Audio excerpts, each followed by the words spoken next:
Scotty Fischer, December 24, 1955 – May 11, 1996, was an American mountaineer and mountain guide. He was renowned for his ascents of the world's highest mountains made without the use of supplemental oxygen. Fischer and Wally Berg were the first Americans to summit Lhotse, the world's fourth largest mountain, 27,940 feet 8,516 m, located next to Mount Everest. He and Ed Viesturs were the first Americans to summit K2, 28,251 feet 8,611 m, in the Karakoram of Pakistan without supplemental oxygen. Fischer first summited Mount Everest, 29,029 feet 8,848 m, in 1994, and died during the 1996 blizzard on Everest while descending from his second summit. On the 1992 Russian-American K2 expedition, Fischer fell into a crevasse on the ascent and tore the rotator cuff of his right shoulder.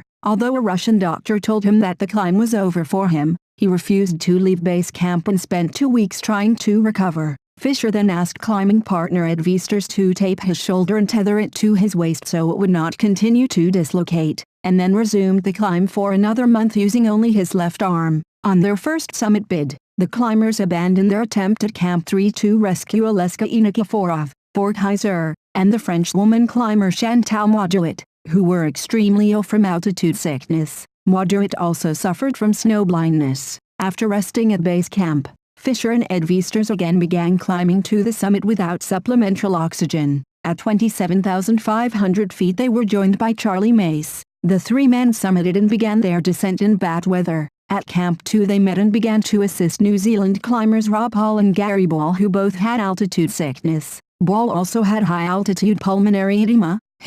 Hall's health improved with the descent, but Ball's worsened. The four men, Fischer with a seriously injured shoulder, were all critical in lowering Ball off the mountain and thus saving his life.